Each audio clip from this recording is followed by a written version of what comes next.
ಶುರು ಮಾಡೋದ ಮೇಡಮ್? ಹಾ ಸರ್, ಮಾಡೋಣ.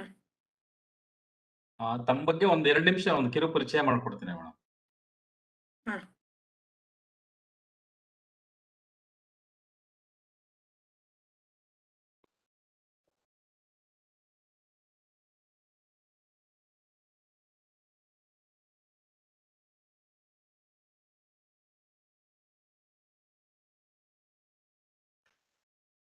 ನಮಸ್ತೆ ಮೇಡಮ್. ನಮಸ್ತೆ ಸರ್. ಎಲ್ಲರಿಗೂ ನಮಸ್ಕಾರಗಳು. ಇಂದಿನ ಉಪನ್ಯಾಸ ಕಾರ್ಯಕ್ರಮದಲ್ಲಿ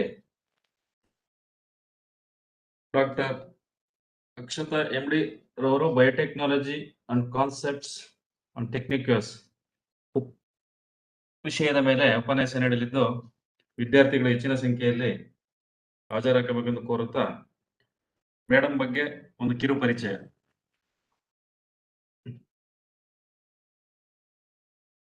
Akshata madam completed his BSc Microbiology Botany from Ompu University 2003-2006, and also MSc Department of Microbiology Ompu University 2006 to 2008.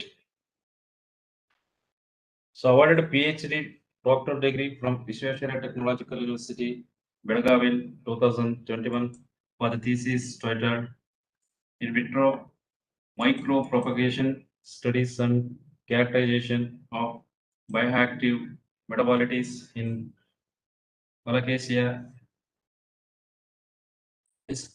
esculenta in Faculty of Applied Sciences, Biotechnology. Also, Madam, I have 14 years experience in research and development and 7 to 5 years teaching experience. Also, good practical knowledge and can perform well even under pressure. And excellent communicator, possesses the drive to focus and achieve personal and organizational goals. And also spontaneous, a go-getter, and can adjust to new environments easily and quickly. Madam, I have some awards and recognitions. Received Best Oral Presentation Award in National Conference on Biodiversity Conservation, Recent Developments, Future Strategy on 16th and 17th November 2018 in Ompu University, Shivamogga, and awarded with the Best Poster at the 19th National Conference of KSTA on 1 to February 2019, NMR K. Harvey College of Women and Life Science stream.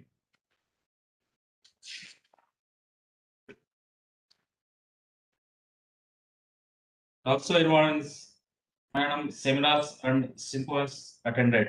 National seminars on fungal biotechnology, biodiversity, and bioinformatics on February 2nd and 3rd, 2006 at Sri Bhagavan Mahavir Jain College for postgraduate studies, Bangalore.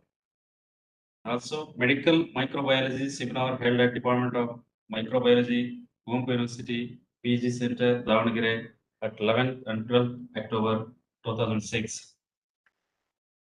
And presented poster on antifungal activity of Indian breed Prohurin in National Symposium on Plant Resources of India Linking Conservation.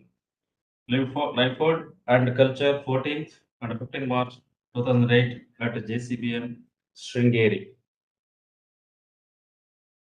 And attended a workshop on biotechnology, present and future at Vijaya College, Bangalore on 13th and 14th January 2016.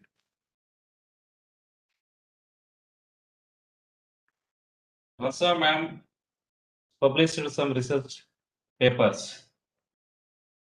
Danya K. Akshatha MD, a study on forming ability of coagulate negative multi-drug resistant staphylococcus was isolated from bovine matrices in Bengaluru, India, Indian Veterinary, March 2021, 98.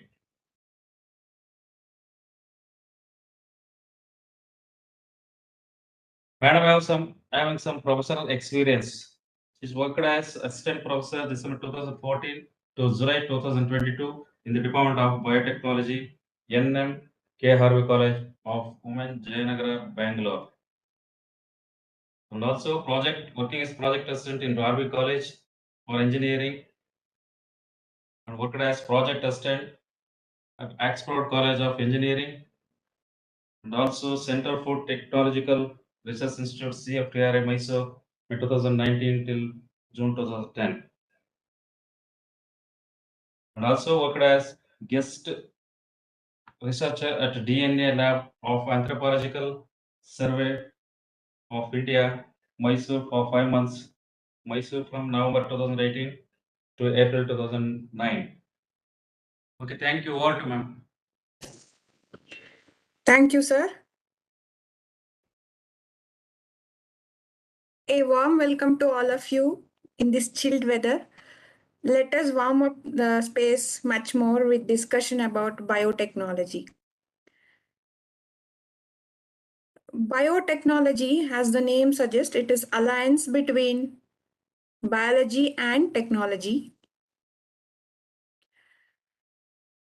Majorly, biotechnology deals with the manipulation of living organisms for the products that are needed by the mankind, like the products that can improvise the life of mankind can be produced using biotechnology.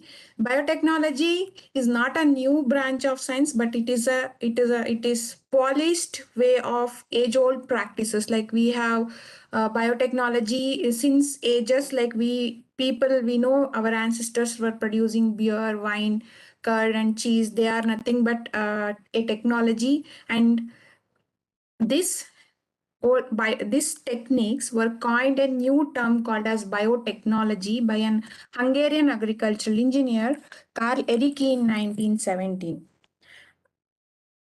Old biotechnology has given us a chance to think beyond the what are the opportunities we have to improvise the life of a mankind. Like you have new biotechnology where we go for altering the organisms for the betterment of society. Before I move on to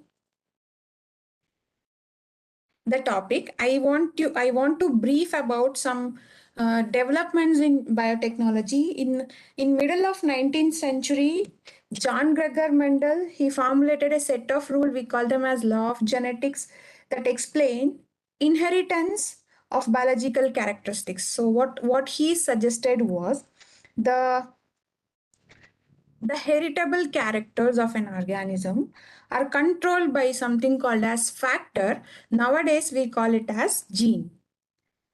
And when he explained the hereditary principle or the factor, this led to emergence of new field of biology. We call it as genetics, where we study heredity and variation. Once the new branch of biotechnology, genetics, was established, for first 30 years of this science, it grew enormously. Despite the brilliance of these classical studies, there was no real understanding of molecular nature of the gene. What exactly is a gene? Whether it is a protein, carbohydrate, is it a nucleic acid? People didn't had any knowledge about the molecular nature of the gene until 1940s. Later, it was thanks to Avery, McLeod, and McCarthy, and also Hershey and Chase. They designed certain experiments that proved DNA as the genetic material. They proved DNA or the nucleic acid is acting as genetic material. Until then, people thought the genetic material is a protein. Once they discovered the role of DNA as genetic material, there was a tremendous stimulus in the genetic research. Many scientists they contributed enormously to the growth of this field of genetics, and in from 1952 to 1966, over the span of this 14 years, there were many developments in genetics, like people elucidated the structure of DNA, genetic code was deciphered, the process of replication of DNA and the expression of gene transcription and translations were understood, and people geneticists they started calling themselves as molecular biologists. And though there was tremendous knowledge in this field of genetics, there were lack of techniques that were not sophisticated. I mean, there were uh, lack of sophisticated techniques that are enough to allow the study of genes, how it is expressed, what is the rate of expression, when it is expressed, when it is suppressed. So though there were no sophisticated techniques to understand how the gene is expressed. And in from 1971 to 1973, genetic research thrown back into gear by a revolution in experimental biology. People started developing new methodologies, new techniques that enabled them to achieve that was impossible previously. So this was the time when people started manipulating the genetic material of an organism, and these techniques are called as recombinant DNA technology, or you can also call it as genetic engineering. The core of this genetic engineering is gene cloning, and this technique has resulted in evolvement of modern biotechnology, where we are putting genes into work. We are making the genes to work according to our requirement, and that is called as gene cloning. So today I am going to talk about recombinant DNA technology in detail. So what is recombinant DNA technology? Recombinant DNA technology is altering of genetic material of an organism outside of it. Like, you are not altering it inside. Nowadays, there are techniques you can alter the genetic material inside also. Like, you have altering genetic material outside an organism to obtain enhanced or desired characteristics in the living organisms. or you may also manipulate their products. Recombinant DNA technology is made possible because of use of certain enzymes and certain laboratory techniques that are very helpful in manipulating the DNA of our interest and controlling the expression of DNA of our interest. Recombinant DNA technology was invented by largely by work of three scientists. They are Herbert W. Boyer, Stanley N. Cohen, and Paul Berg. There are many other scientists who made important contributions, but these three scientists stand first in their contribution towards development of recombinant DNA technology. How this recombinant DNA technology works? There's a general scheme for working of recombinant DNA technology. There are 5 major stages. To summarize, there are 5 major stages in recombinant DNA technology. We are going to understand each stage in detail in coming slides. So to sum up the scheme of recombinant DNA technology, we have to first identify the problem. What is your problem? Which problem you are going to address? So that you have to identify the problem, and then you have to identify the gene associated with that problem and isolate the gene of your interest from the source organism. So for example, if you want to produce human insulin in bacteria, you have to identify why you have to go for isolating insulin gene, because you want to treat diabetes mellitus patients. So that is how you identify the problem, and then you have to identify the gene, which is the gene which is responsible for the condition. Identify the gene, isolate the gene from human, and then you have to go for, this is the first stage where you identify a problem and the gene associated with it and isolate the gene of your interest. And then the second stage would be developing of a functional transgenic construct.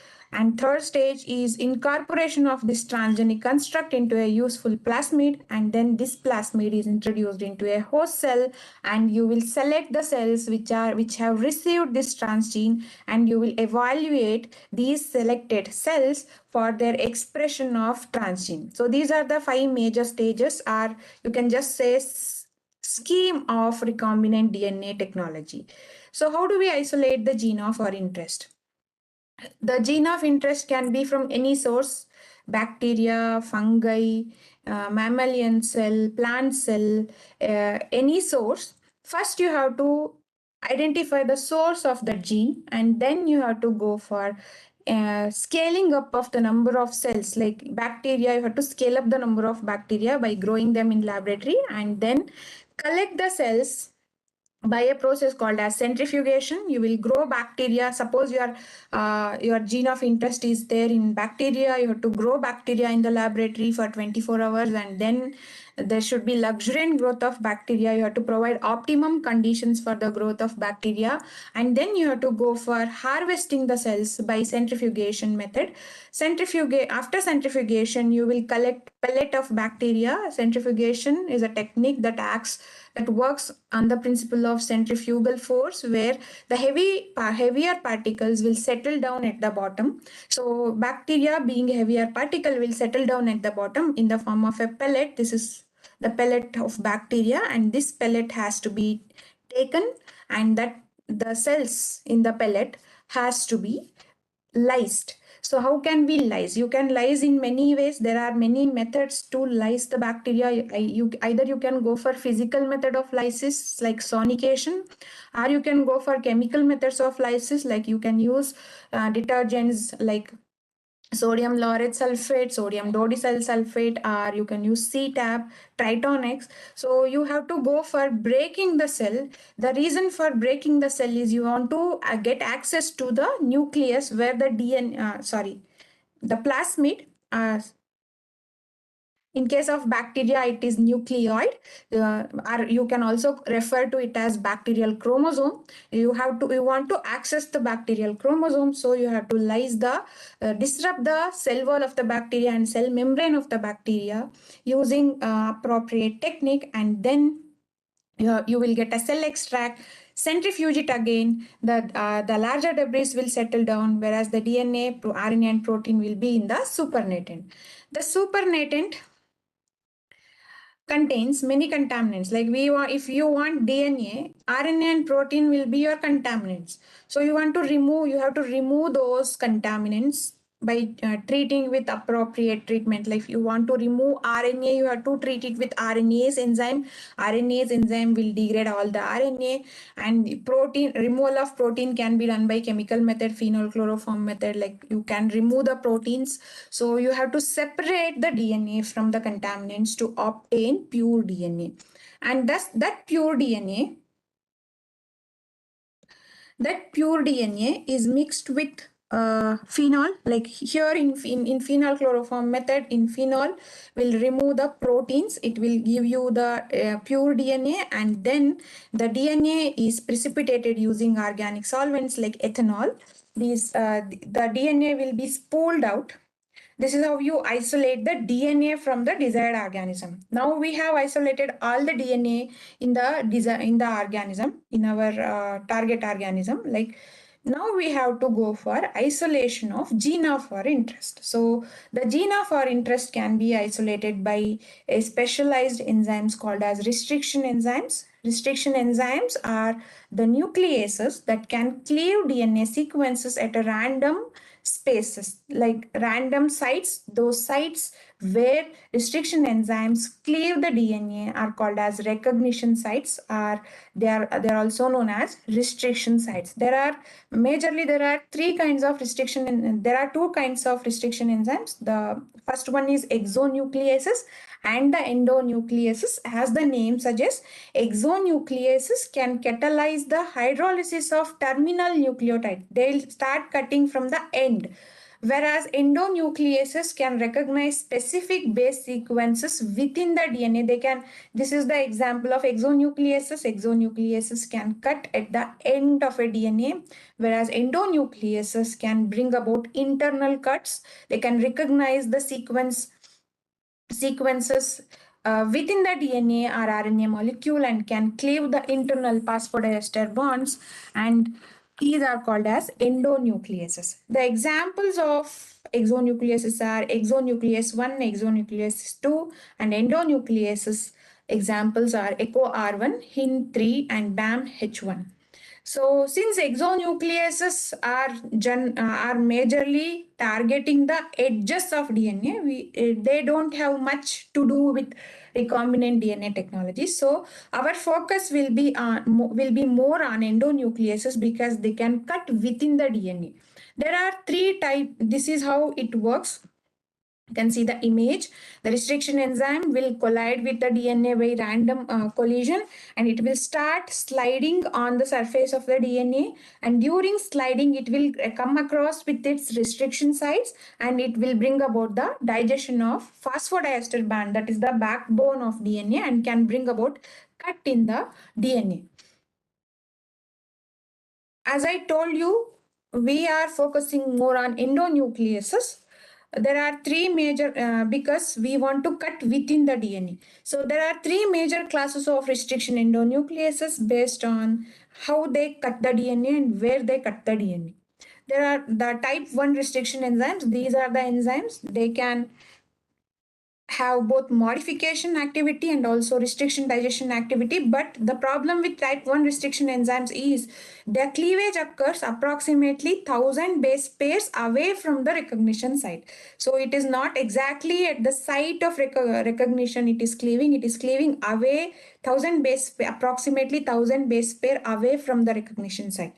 Whereas type 2 restriction enzymes, they cleave the nucleotide sequence at the restriction site. Wherever you want to cut the DNA, they can bring about cut at the restriction site, and these enzymes are used to recognize something called as palindromic sequences. You can see on the screen what are palindromic sequences. Palindromic sequences are rotationally symmetrical sequences. You can see here 5 prime to 3 prime is also same sequence. It is GAATTC. Here also in the opposite strand 5 prime to 3 prime, it is having the same sequence GAATTCC.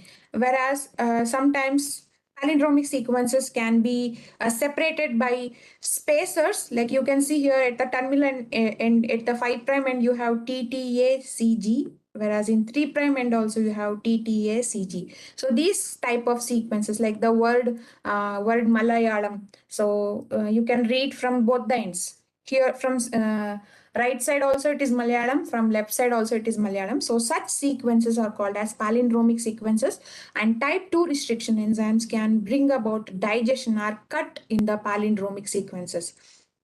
And since they can bring about digestion at the site of inside, wherever there is restriction site, they can bring about cut exactly at the restriction site. These type 2 endonucleases are widely used in mapping and reconstructing of DNA in vitro. That means we are using type 2 restriction enzymes widely in recombinant DNA techniques. And there are type 3 restriction enzymes. These enzymes can recognize the sequence and they can methylate the DNA, but they cleave 25 to 26 base pair away and can cleave only one strand. So we eradicate the chances of using type 1 and type 3 restriction enzymes in recombinant DNA technology. We focus more on use of type 2 restriction endonucleases for recombinant DNA technology.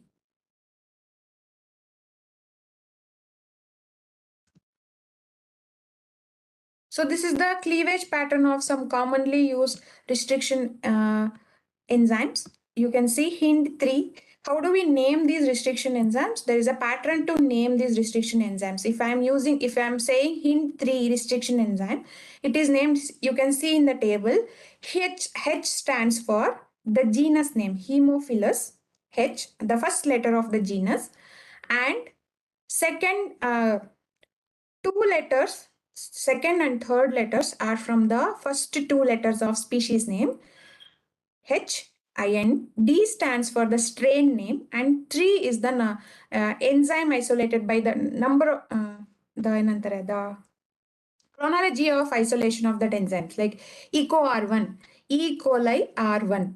So BAM H1, Bacillus amyloliquefaciens H1, SAL1, Streptomyces albus 1, BAL1, Brevibacterium albidium 1, He3, Haemophilus Egyptus 3, SMA 1, Serratia marcens 1. So this is how we name the restriction enzymes. So these are the image depicts the common cleavage pattern of these enzymes. So hint 3, you can see it can cleave between 2A. Here also it can cleave between 2A. It will produce some ends called as sticky ends. What is the meaning of sticky ends? You can see here there are few nucleotides which are free to undergo hydrogen bonding with the other DNA fragment. Here also there are free nucleotide nitrogenous bases that can undergo hydrogen bonding with a complementary nitrogenous bases. Whereas SMA1 can produce blend end, there is no free nitrogenous bases that can undergo hydrogen bonding with the coming DNA, but there is a free OH group here, 3' OH group here. Here also there is a OH group. This OH group can be acted upon by the enzyme ligase, so that can bring about the ligation of the DNA. Most of the times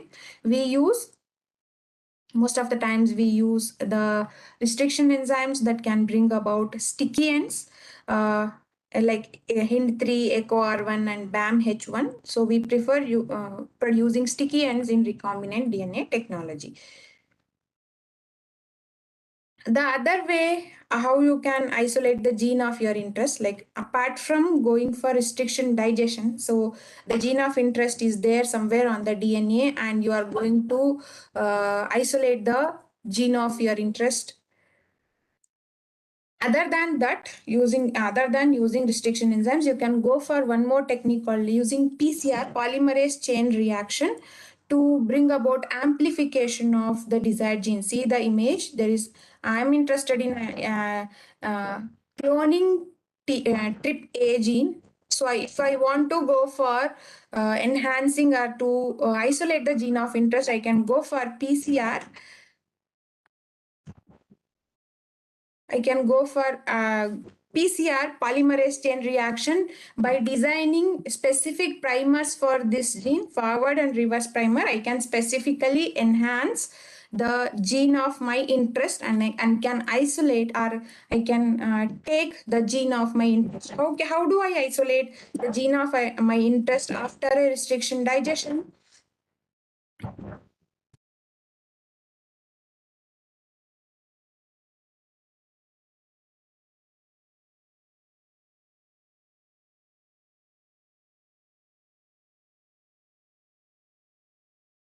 So after going for isolation of gene of interest can be selected by a technique called as Agarose Gel Electrophoresis, that is called as selection of gene of interest. So Agarose Gel Electrophoresis is a technique where you are separating the DNA molecules based on their size. So since DNA is a molecule that carries strong negative charge in its backbone, because of phosphate groups in the backbone, DNA carries a strong negative charge in its backbone, and this can be exploited in separation of DNA molecules by a technique called as Agarose Electrophoresis. First of all, electrophoresis stands for a technique in biology where you are going to separate the biomolecules using an electric field. You are applying an electric field to separate the biomolecules. In Agarose gel electrophoresis, it is the most effective way of separating DNA fragments of varying sizes from 100 base pair to 25 kb.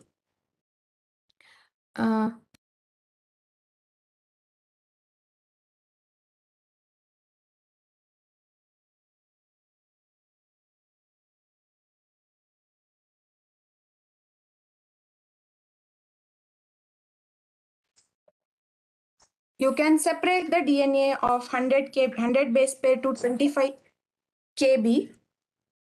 Agarose is a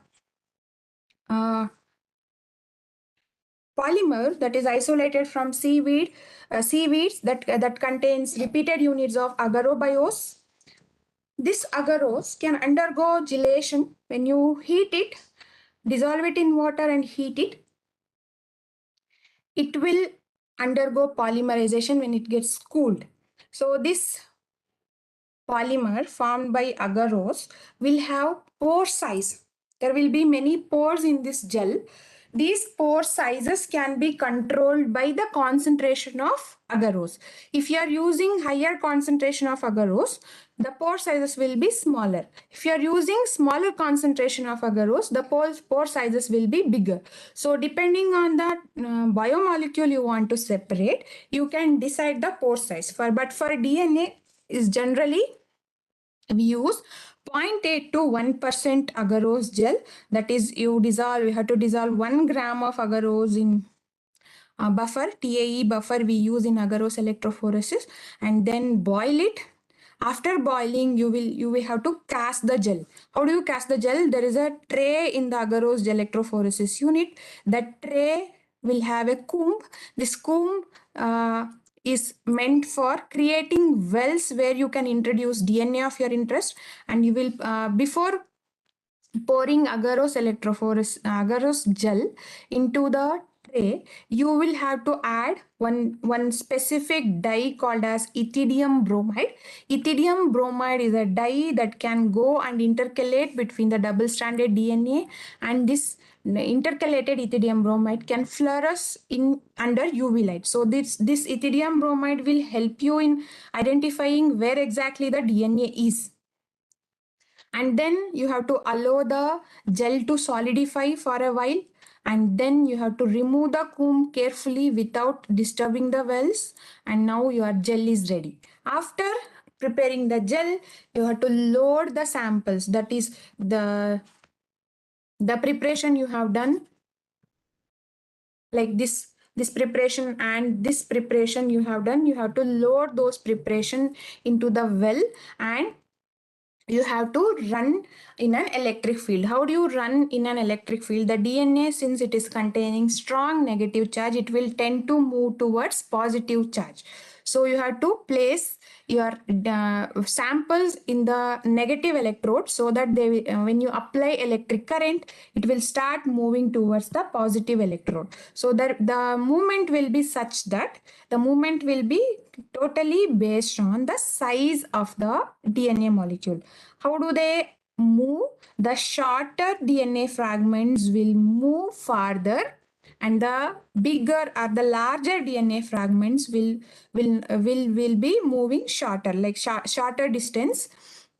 They will be near the well. So if you see in this image, this DNA is the shortest DNA in this well. So it has moved farther. This is the longest or the lengthiest DNA that is near the well, because of its size it cannot move when you apply equal electric field, but the shorter ones can move farther. So now what you have to do, you can see in the image here, you can see this is the gel Agarose Electrophoresis gel with ethidium bromide. Whatever the bands you are seeing on the gel are the bands that contain DNA. So you can see here the shorter ones have moved farther and the larger ones are there near the well, and they are fluorescing because of the dye called as ethidium bromide, which is a suspected carcinogen. When you are using ethidium bromide, whenever you are using ethidium bromide, it is preferred that you wear gloves and mask, and it should be disposed cautiously because it is a suspected carcinogen. It should be disposed according to norms. So Agarose Gel Electrophoresis should be performed cautiously because it involves carcinogen. Now this well, whatever you are seeing, this well is called as marker well. See here in this image also you can see marker well. So you know the nature of your gene, because when you are trying to isolate the gene, you would have done necessary homework to know about the features of the gene.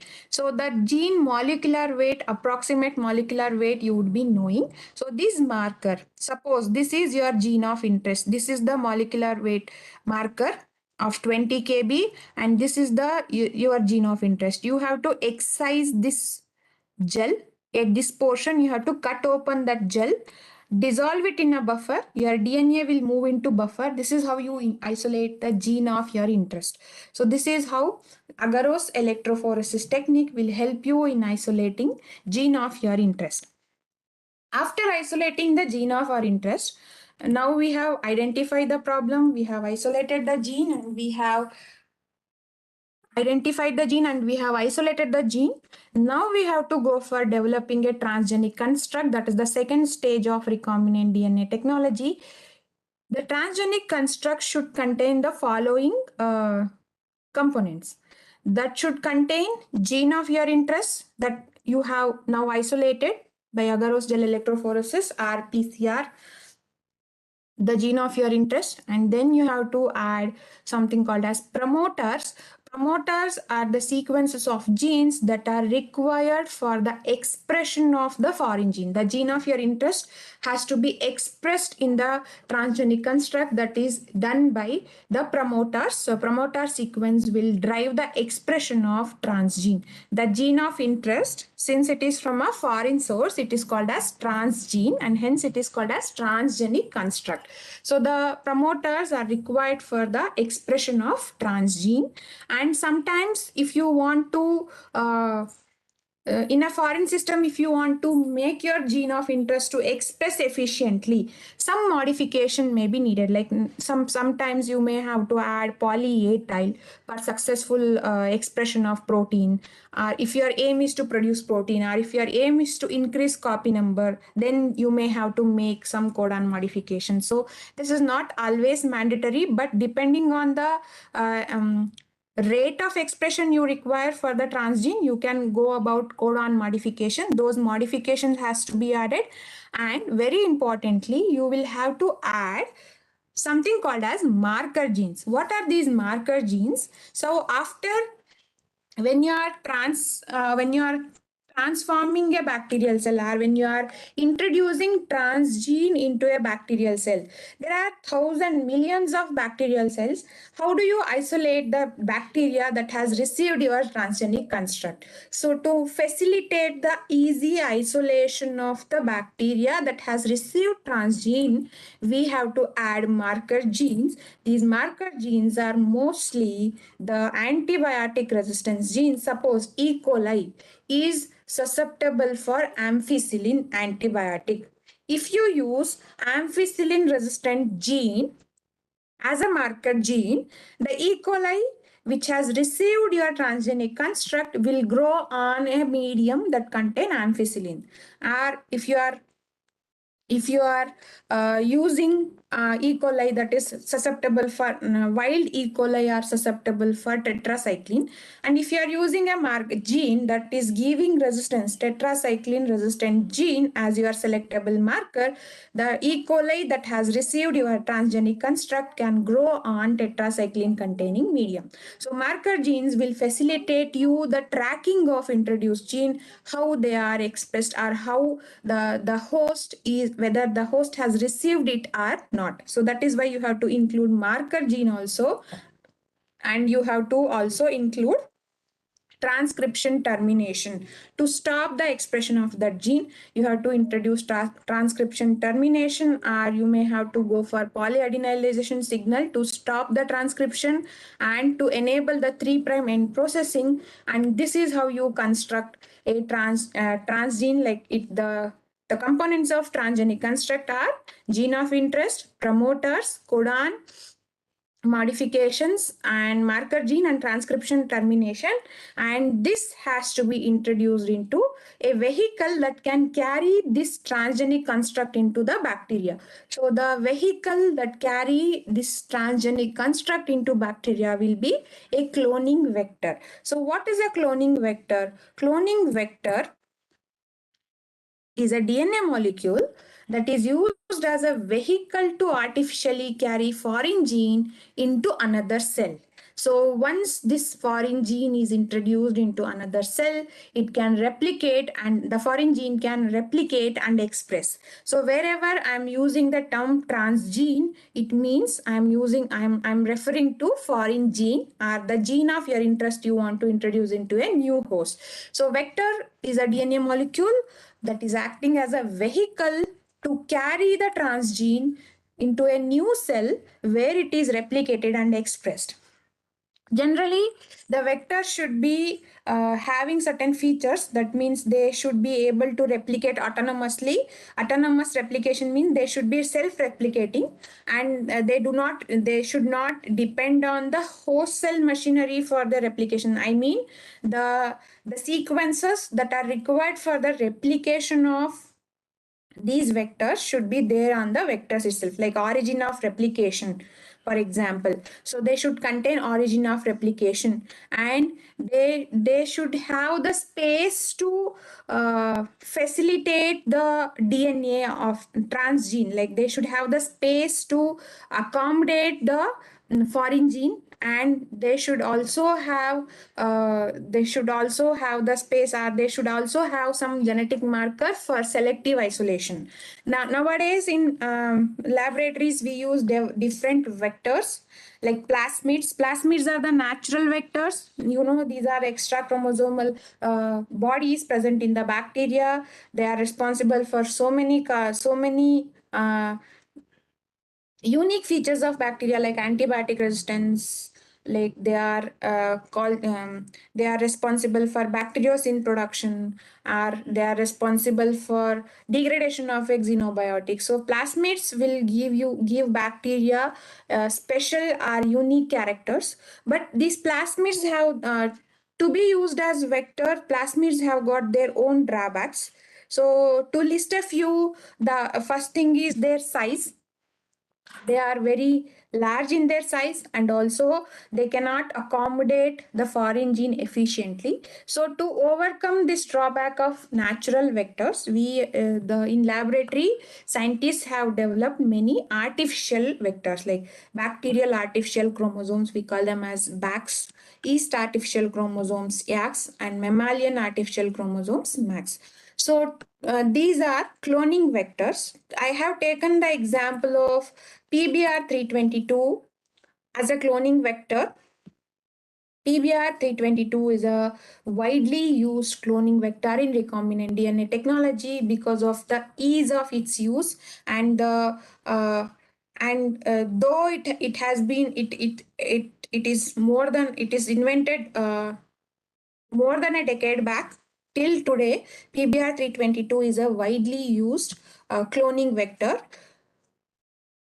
It is a 4362 base paired double-stranded DNA plasmid E. coli cloning vector. That means you can clone this vector in E. coli. You can increase the number of this vector in E. coli, designed to allow simple and rapid preparation of clone recombinant DNA fragments.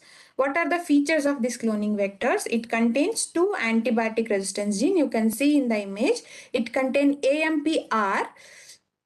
The gene should be in small letter, the R is in capital letter, AMPR. If some gene is represented with capital R as superscript, that indicates it is a resistant gene. And tetracycline resistance gene, these two are antibiotics that will help you. These two genes, ampicillin resistant gene and tetracycline resistance genes, will help you in selective isolation of the transformed cells. And it also has got a origin of replication ORIC in E. coli, and it is having variety of useful restriction sites. You can see all these are restriction sites, PLU1, PST1, ECOR1, CLA1, HIN3, BAMH1, SAL1, all these are restriction sites. It was created in 1977 in Herbert Boyer's laboratory. I told you he was the one who contributed tremendously towards the development of recombinant DNA technology. In his laboratory, two scientists like Bolivar and Rodriguez constructed this plasmid. So hence the name PBR. P stands for plasmid. This is the standard naming for plasmids. P stands for small p, stands for plasmid. B stands for Bolivar. R stands for Rodriguez. 322 stands for the sequence, or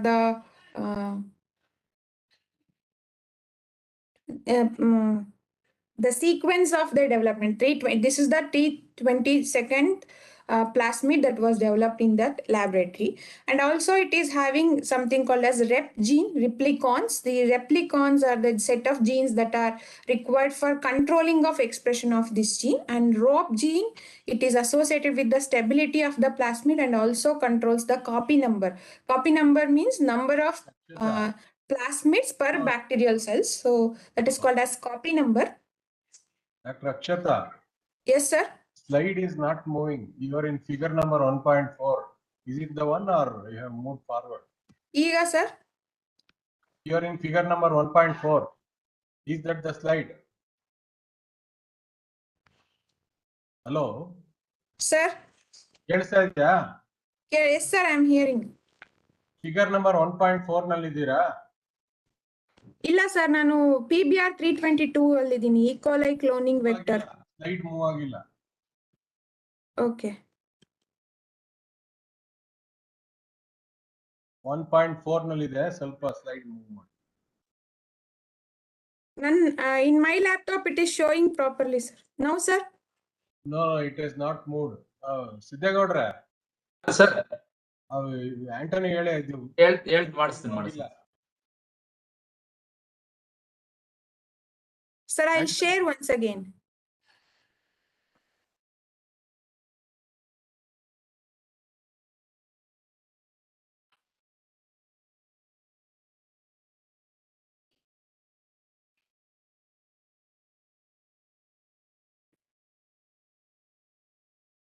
Sir, now can you see the slide? Example of a cloning vector. PBR Yes. 22. Yes. ಸಿದ್ದೇಗೌಡ್ರೆ hello sir Antony. Antony check ಮಾಡ್ತಾ ಇರ್ಬೇಕು madam ಮಾತಾಡ್ತಾ ಇರ್ತಾರೆ ಅಲ್ಲಿ ಕಾಣಿಸುತ್ತೆ ಅಂತ ಇಲ್ಲಿ ಕಾಣಿಸಲ್ಲ ನೋಡ್ಬಿಟ್ಟು ಹೇಳ್ಬೇಕು. Okay please. ಇವಾಗ useful useful features features. Yeah. ಕಾಣಿಸ್ತಾ ಇದೆ. Okay. Yes, Go sir. ahead. Yes, sir.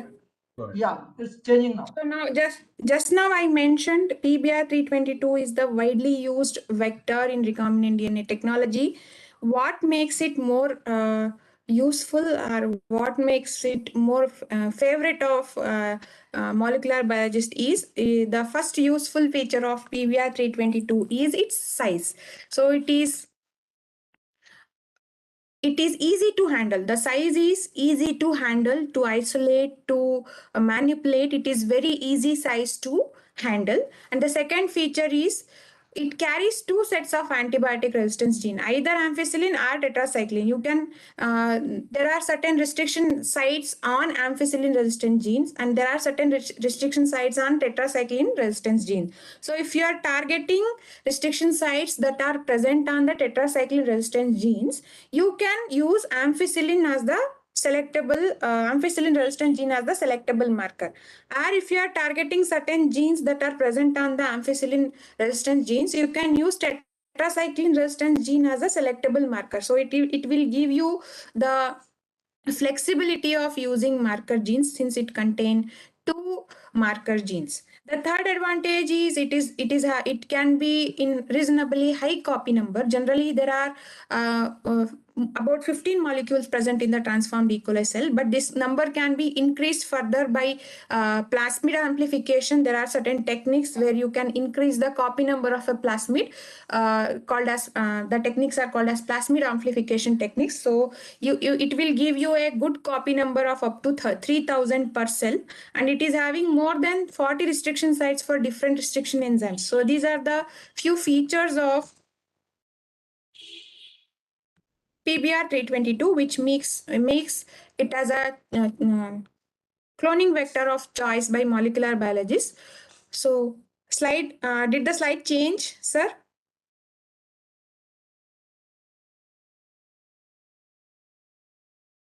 Changes ಆಗ್ತಿದೆ ಮೇಡಮ್, ತೊಂದರೆ ಇಲ್ಲ ಮಾಡಿ. Okay. Now we have developed a transgenic construct. See, now we have developed a transgenic construct. This transgenic construct has to be introduced into cloning vector. I mentioned you, after construct in the development of a transgenic construct, you have to insert this transgenic construct into a cloning vector. How do we bring about transgenic incorporation of gene of interest into a cloning vector? What you have to do is, you have to generally what they do is, the DNA of interest and the cloning vector will be treated with same restriction enzyme, so that they can produce same type of sticky ends, so that the DNA of interest and the open vector will be joined by an enzyme called as DNA ligase. DNA ligase will seal the breaks in the open vector and gene of your interest, and will create a cloning vector which is carrying the transgenic construct. And now this vector can be used as a vehicle to deliver gene of our interest into a host cell. So what is this DNA ligase? DNA ligases are the enzymes which can bring about the sealing of DNA nucleotides. Like, it will use free 3' OH group and the phosphate group from next nucleotide, and bring about the formation of phosphodiester bond and seal the gap in the phosphodiester the phosphate backbone of the DNA. So restriction enzymes can cleave the phosphodiester bond, whereas DNA ligases can recognize the damage in the phosphate backbone and can seal the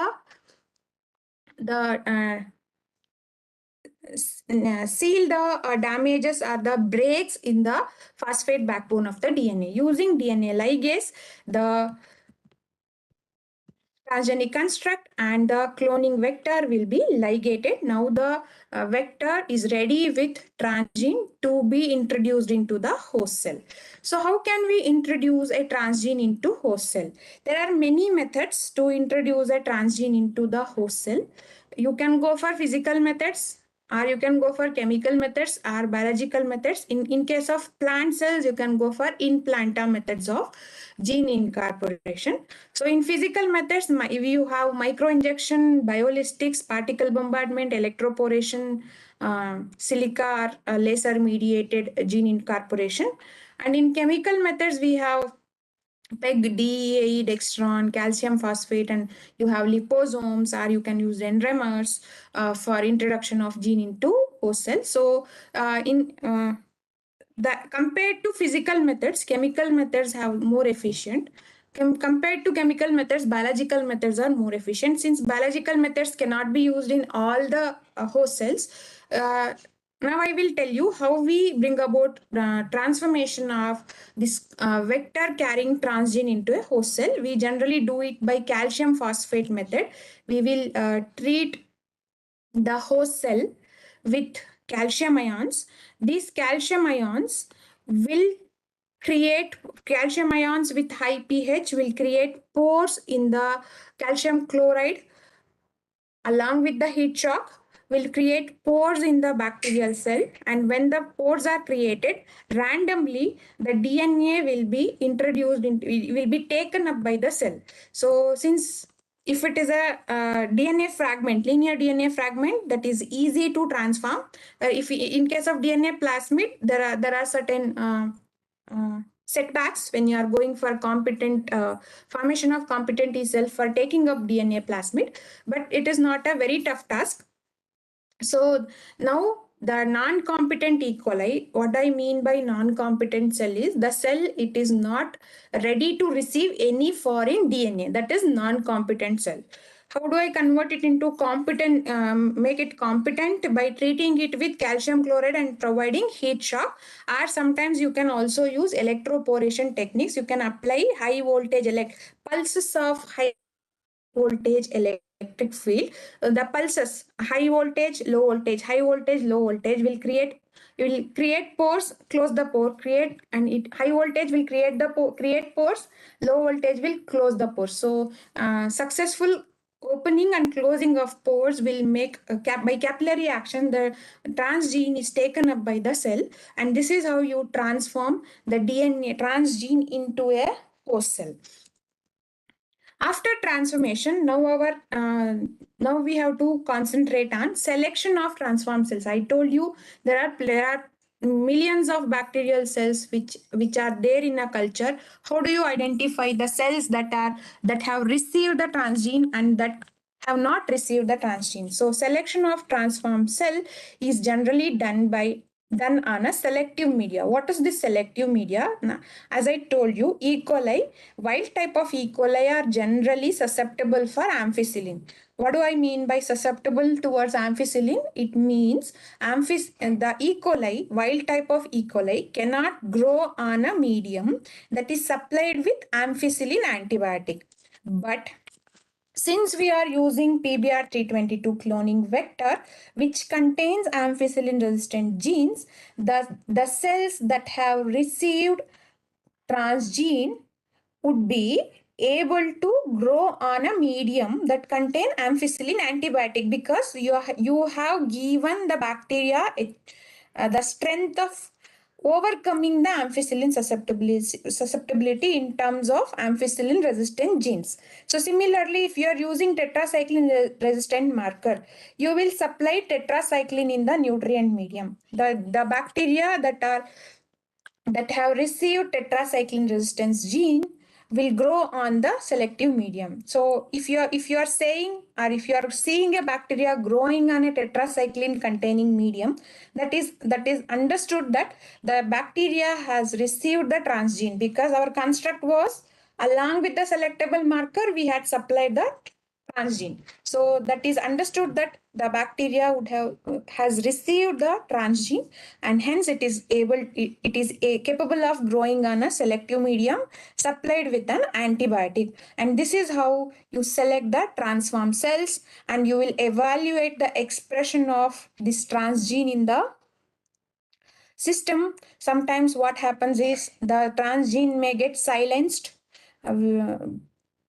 We call it as post-transcriptional silencing, post-translational silencing. So sometimes the mRNA produced from the transgene this generally happens in eukaryotic system. So the transgene expressed in terms of mRNA would be degraded by the system, or sometimes the mRNA was capable of converting into protein, but protein gets degraded. Sometimes the transgene may get silenced in the host cell.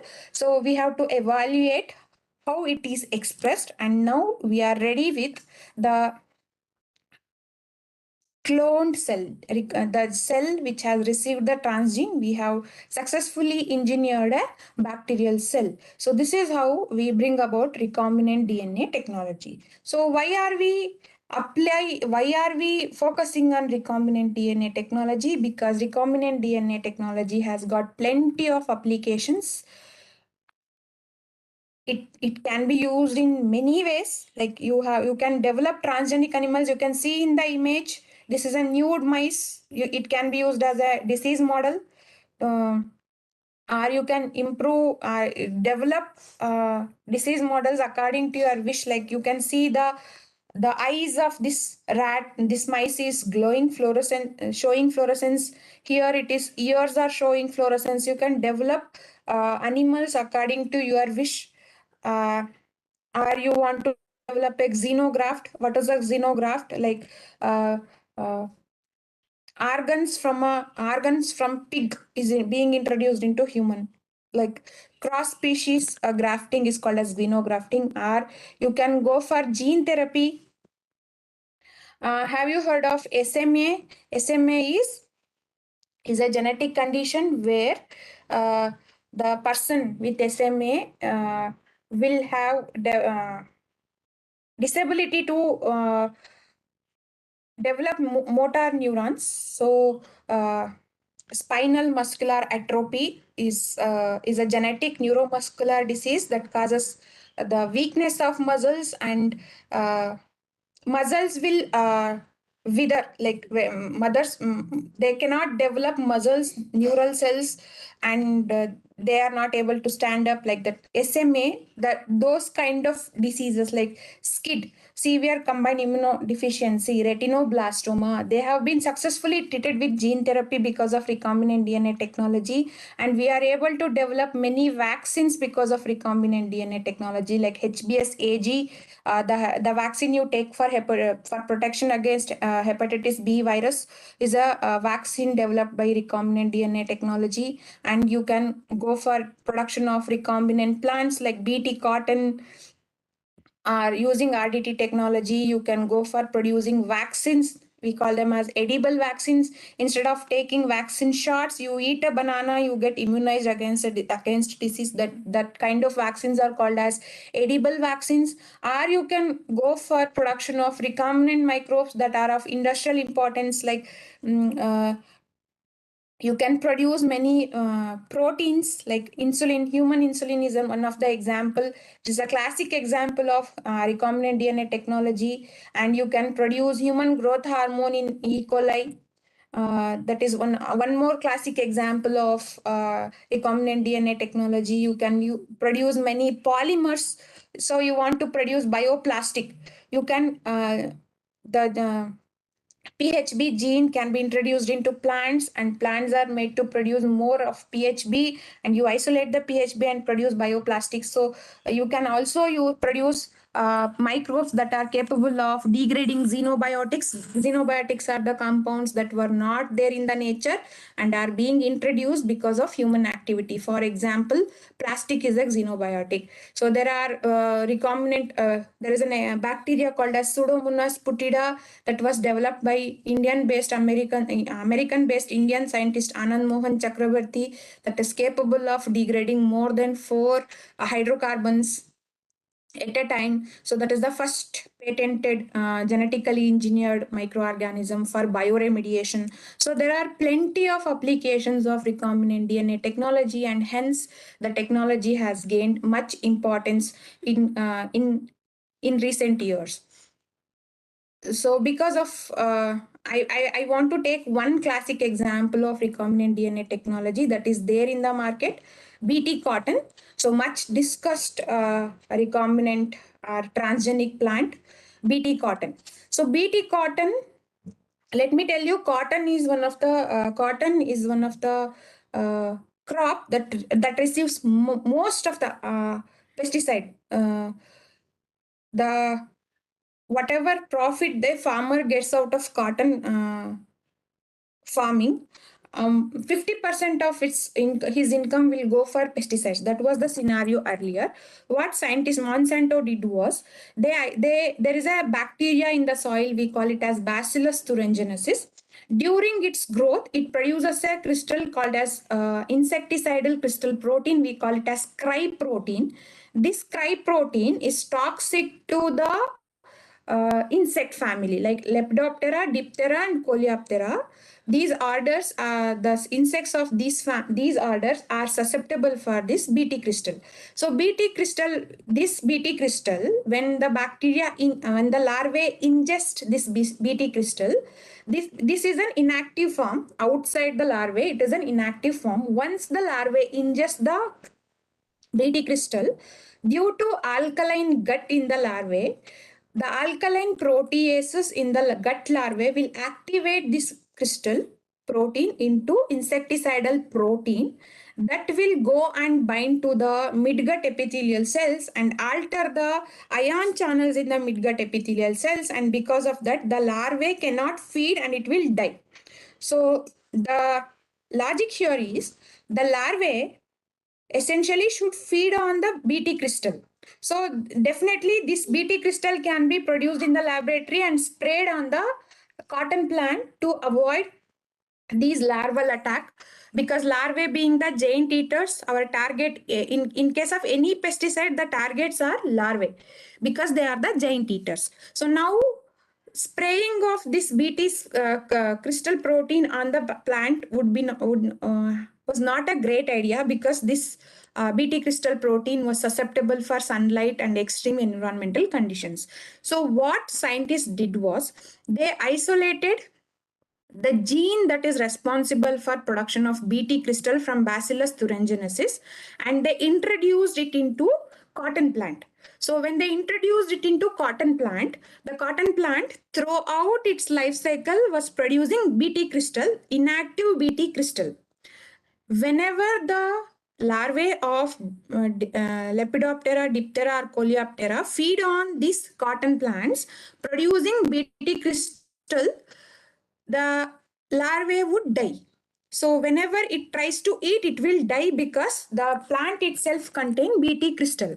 And this is the BT cotton is most widely used transgenic plant in the market. Like in India also we are growing BT cotton, and because of BT cotton, pesticide usage in the cotton field has reduced drastically and the profits have been increased drastically. So BT cotton is one of the classic example of recombinant DNA technology. This is how you can use recombinant DNA technology for betterment of society, one example. But how is the perception of recombinant DNA technology in the society? So there are certain ethical concerns people have towards the recombinant or genetically modified organisms or genetically modified foods. The ethical concerns being availability and use of privileged information. The person who invents, like Monsanto was the one who invented BT cotton, so he will keep the information of production of BT cotton. And there was a time where Monsanto come out with Terminator gene technology. That means this BT cotton, once sown, cannot be used for the cotton produced, cannot, the seeds cotton seeds cannot be resown in the field. Again, you have to go to Monsanto and buy the seeds. That received so much of opposition, and Monsanto took it back. So that is the first ethical concern. The availability and use of privileged information. Most of the time they will go for patenting. You have to pay the royalty, or you have to pay whatever amount they ask you to pay for purchasing seeds or purchasing the recombinant DNA products. So that is one ethical concern. And we also have the chances of ecological harm. That means you are using antibiotic resistant gene as marker genes. So now this is the era where we are coming out with superbug every day. Every day a new bacteria, a bacterial species is gaining resistance against one or the other antibiotic. In this era of superbugs, you are using selectable antibiotic resistance gene as selectable markers. So there may be lateral transfer of gene. The bacteria may gain, many bacterial species may gain resistance against the available antibiotics that may pose threat to mankind. And one more ethical concern is the new drugs and the treatments developed by recombinant DNA technology will be very costly, because it is a patented technology. Like I told you, SMA, spinal muscular atrophy. The cost of one injection for SMA is 16 to 18 crores in India per shot. You have to pay 16 to 18 crores in India. So when you ask why it is so costly, the company says there are limited patients of SMA, so if they cannot produce it in a mass. So whenever there is an order, they will produce and sell it. So it is very costly. And ethical concern also includes human interfering with the nature. And other concerns include moral concern. What are the moral concerns of recombinant DNA technology is, we always, India being a very religious country, we believe that human do not have the right to interfere with the God's creation. That is the moral concern. And there is one more concern, especially in country like India.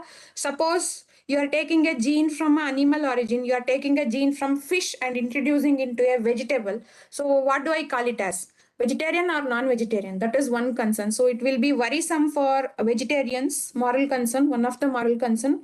And we also have social concerns.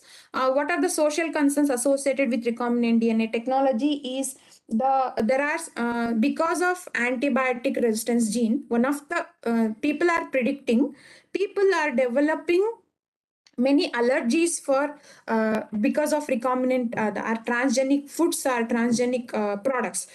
For example, let me tell you, soya allergy is very common nowadays because of the soya. There is a glyphosate resistant soya in market. So people who are allergic to selectable markers, the allergenicity of transgenic items is people predict that it is attributed by selectable markers.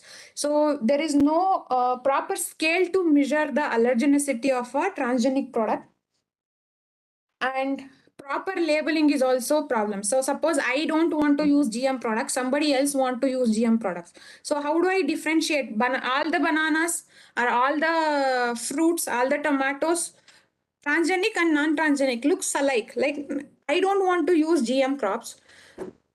By chance, if I go and take it. So that is one of the concerns. So you don't have any proper system to label transgenic plants. And there are monopolizing of the idea or the product because of patenting. And sometimes people say it The is the slides best. is not no. I'm not changing the slides. This is the last slide. Okay. So the concern is sometimes I want to prove I have invested crores and crores in the research in developing a transgenic product. So since I have invested so much, I want profit back. In such cases, what companies will do is they will go for biased experimental design, biased experimental outcomes. So you may not always believe what they are saying. So that is one of the social concerns. And the moral and the ethical concerns include ethical concerns associated with recombinant DNA technology include, as I told you, BT cotton is one of the most widely used, widely grown recombinant transgenic plant. The ethical concern is the people in Andhra in India, they started developing a strange kind of skin allergy. when doctors started breaking the mystery of that strange allergy, what they noticed was this allergy was only with the cotton farmers, that too the farmers who were growing BT cotton. So this kind of ethical concerns are there, and you are damaging to the nature by interfering with the genes that are inheritable. There are lateral chances of gene transfer. Whenever there is cross pollination, the transgene may get transferred into wild type. You may end up losing the native varieties, and the selectable marker may enter into food chain, food web, and hence may cause ecological imbalance. So these are the certain concerns associated with recombinant DNA technology. So this is the end of my talk, and I would like to thank KSTA, especially Dr. Ramesh, for the opportunity, and also the participants for their patience and time. Thank you. Madam ಅದು 2 questions ಕೇಳಿ madam. ನಾನು ನಿಮ್ಗೆ ಕಳಿಸ್ಲಾ sir? ಕಳಿಸಿ, WhatsApp ಅಲ್ಲಿ ಕಳಿಸ್ಕೊಡಿ ನನಗೆ. ನಾನು ಅವ್ರಿಗೆ ಇವಾಗಲೇ ಕಳಿಸ್ತೀನಿ. ಎಸ್, ನಾನು ಡ್ರಾಪ್ ಬಾಕ್ಸ್ ಹಾಕ್ತೀನಿ madam. I wanted to know, is there any doubt? So any questions from audience and participants? Madam drop box ಏನಾದ್ರು ಕಳಿಸಿದ್ರೆ ನಾನು ನಿಮಗೆ ಇಮೇಲ್ ಮುಖಾಂತರ ಕಳಿಸ್ಕೊಡ್ತೀನಿ ಮೇಡಮ್ ಕ್ವಶನ್ಸ್, ಮಕ್ಕಳು ಕಳಿಸಿದ್ರೆ. ಹಾ ಸರ್, ಸರಿ. So thank you madam. Thank you sir. Shall I end the session? Yes ma'am. It's an one Okay. minute madam. It's an immense Okay. pleasure to thank you ma'am for this wonderful speech on biotechnology concepts and techniques. This talk has given many information to the students. I greatly thank you ma'am from KSTA and also personally ma'am. I also Thank you, sir. thank our CEO Dr. Ramesh sir for his encouragement to organize this talent search program. I am gratefully thank you sir. And I also thanks for our colleagues, technicians and staff members for their participations to conduct this program. I also thank our chairman Ayappan sir for his participations in this program. Once again, I thank each and everyone for their participations. Thank you, ma'am. Thank you sir. ಅದು ಕಳಿಸ್ಕೊಡಿ madam. ಅದು ಹಾ, ವಿದ್ಯಾರ್ಥಿಗಳಿಗೆ ಒಂದು ಸೂಚನೆ.